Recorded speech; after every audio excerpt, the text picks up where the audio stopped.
Welcome, my name is Nyansa Boako, Nyansa TV, and we are here in Kigali. This is my second time of being in AFSA's project and second time in Rwanda. I'm loving it already. The conference has been good. The introduction was super. Yesterday, I really enjoyed it. The connections, you can't miss it. Wherever you are in Africa, anytime you hear any project like this, please move in. You meet people who are like-minded like you, who are entrepreneurs like you. So it's a great platform to sell yourself to the world. Welcome. I have Ghana's finest entrepreneurs leader here in the name of Madam Mrs. Eunice Botwe. If you don't talk about her experience so far in AFTA. We met in Ghana, now we are in Kigali. Yes, Kigali Convention Center is the venue. Yesterday, she was here. Today, she has come again. And I know there's a lot she's going to share with us. There's a big project coming to Ghana, La Palma, on the 23rd of November. And they're going to launch the biggest. You see, the whole world is celebrating entrepreneurship across the world, but then the Ghana chapter is being done by an organization led by her, Mrs.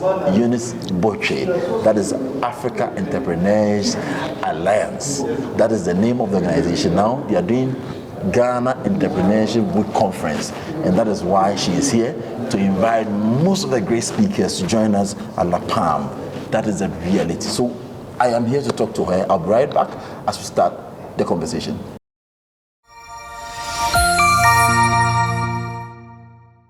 Welcome, Makosia. Thank you. How Thank are you you? so much. I'm doing great. Wow. Welcome to Kigali. Thank you. It's been amazing. You're enjoying it? I'm enjoying every bit of it. The weather, the people. The weather, the people, huh? Tell me more. Tell me more about what you're enjoying.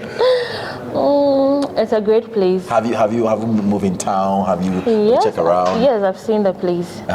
And then the first thing I saw was their lighting system. It was beautiful. Their roads. Before you land, you see the road so clear. Lights at every corner. There's no street light which is not working. Every street light was working. And I was thinking, whoa, what can we do? If government can do all, what can entrepreneurs also do? That's what came in mind when I was in the plane. What can entrepreneurs also do to help bright our roads, especially at night? Wow. Thank you very much for your time. You're welcome. It's a clean city. Very clean. Very clean city. Even clean. At night, people don't mess up as we see elsewhere in some part of Africa. And all what I always tell them is that we must learn. Yeah. We are brothers.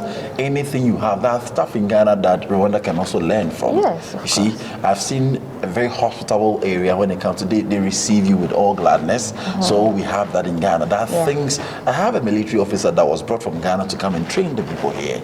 When it comes to the army, when it comes to the air force, so Ghana has something that other countries also wishing for. But why can't we also pick something good from other countries? Let's learn from ourselves. Sure. That is why AFTA is here to do. Now let's start our conversation. You're doing Africa Entrepreneurship Week Conference in Ghana, and that's the Ghana chapter with Ghana Entrepreneurship Week Conference. Yes. La Palma.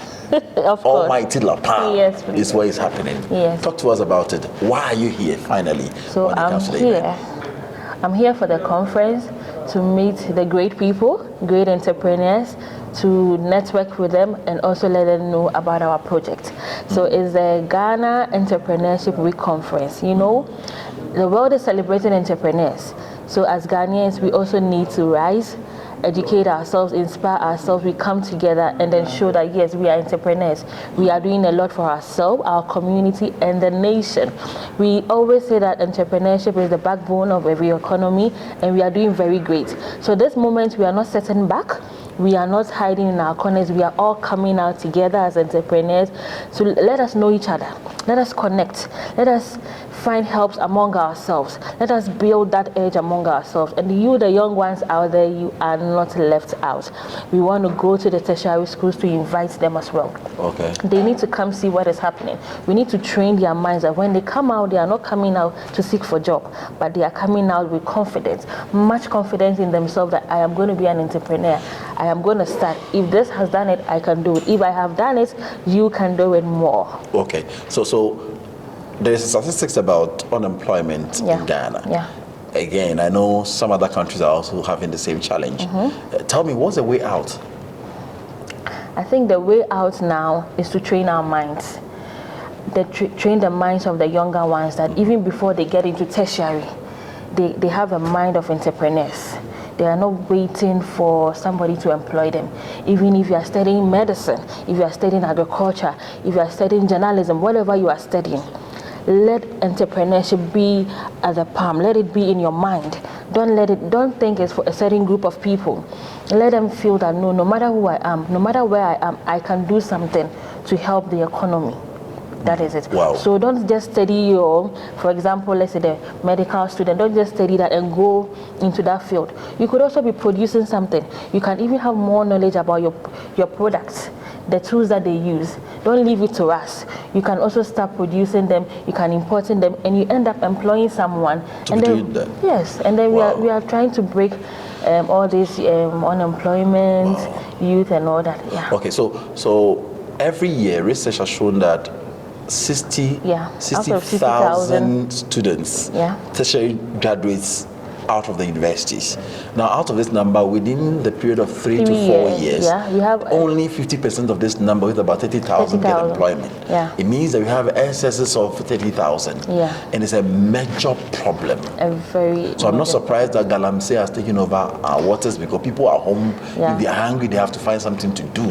So unemployment is a major thing that we have to do. What's the strategy when it comes to Africa Entrepreneurship Alliance? What is the strategy to curb the situation? So the strategy is that we are going to go to all regions.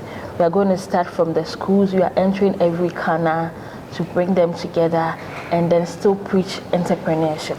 Oh, okay. Yes, we are going to go to schools in different regions, all the senior high schools, and then preach to them about entrepreneurship. It is not something difficult. It's just the mindset. That is what I believe.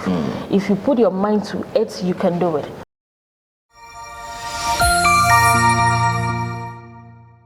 We shouldn't be afraid. We shouldn't be timid. We shouldn't think that we can't do it. You know, most of the time I hear that Ghanaians are not risk takers. As an entrepreneur, you should be ready to take a risk, and it will definitely work. You get it? It depends on how you start. So that is why we are coming out there to help you. We are bringing a lot of people on board when it comes to business registration, when it comes to the law firms, when it comes to financial advice. We are going to do that for them. So we train them even before they come to tertiary institutions. They know all these things and they can start something. Wow. Akosia, how did you start? Tell me, you've made it from school. You didn't start. I don't know if you've been employed before. I have. You've been employed before for experience sake? I have. And then, funny enough, I never went myself. I was given an opportunity by my school, UPSA, for the first time. Thank you to the authorities to work with an organization. And then right from there, I received another mail from my vice chancellor's wife then to also work with me. So I went there to... Who is that? That was Professor Goski. Thank you so much for the opportunity, Prof. I really appreciate. So right from there, I think I knew what was in me. So it was all about entrepreneurship. When did you start? Was it after school, before school? Where from all this dream about House World and all these businesses? I started in school. I started in senior high school. Okay. So I was part of the SRC, and then together I think I was the first person to introduce this race bands and then this school souvenirs in school to my team. So the school was happy about it, and that was when we started bringing in to help the school and all that. So from there, I started producing for other schools. So from Sectech to a lot of school, many schools, I started producing for them. And then there was a year that it is African bag, African shoes also, it just came up. And I didn't want to just stay idle. So right from my first year in school, that was level 100, my long vacation, I decided to go and learn how to do those things. So I went to learn how to do African earring, African shoes, African bracelet. Then it started from there. So my school, I think that is Esther. She was the SRC Women's Commission then. She was so proud of what I was doing. She decided to give me a free stand for me to exhibit my product, because I was a student and then they were taking money from the outsiders, but the student was able to produce something on her own. So it started from there. And right before my second year, I had a fashion show on UPSA campus, and then it went up and up and up. So I think through that, I decided I'm not going to wait for people to come, and then I had a shop. just through right after school. I'm not going to wait for people to come in to just purchase the product. So as a marketing student, I asked myself, what strategy can I use to get people to buy my products more than waiting for people to just walk in? And one of the ideas was, why don't I make them in a hamper form? So when you walk in my shop, just not like going to any other shop to buy maybe a pair of shoes that is made of African product or African fabric. When you walk in my shop, you have a whole hamper, which was so unique and beautiful. So when you take this hamper, you have your clothing, you have your shoes, you have your earring, you have other things. A combination from top to down. A combination of everything. Wow. So this time around, I'm not sitting to wait for somebody to come and buy to use themselves, but rather calling people, come here, there's a gift for someone else. Wow. So if you want to give anybody a gift, I advertise about giftings, but in an African way. And then people liked it. So now people came and then they'll be like, okay, why don't you add a cake? Why don't you add champagne? So eventually it turned into a whole gift shop. So I met Akosia because of my birthday. That my wife ordered for staff to be given to me. From that time, she has kept my number till now. And now we're together when it comes to projects like this. Thank you very much, Akosia, for your time. And when is the date of your event? It's on 23rd of November, 2024 at La Palm Royal Beach Hotel. The time is 12 p.m. How do we connect to it? How do we get online? Any social media handles that? Oh yes, we have our social media handles, but can I leave a number? Yes. Okay, so you can WhatsApp us on this number, 054-1133-446. 054-1133-446. When you WhatsApp us, you get a link, you click on it and you register for the event. It's a free event. It's a free program. Thank you very much. Thank you so much. Welcome to Kigali once more. Thank you. Now, I am from here, so I'll greet you. What I'm going to say. Nice meeting you. Nice meeting you too. Bye for now. Africa Entrepreneurs Alliance present Ghana Entrepreneurship Week Conference. Date 23rd November, 1 p.m. sharp. Venue, La Palm Royal Beach Hotel. Come, let's celebrate and say Ayiko to our entrepreneurs.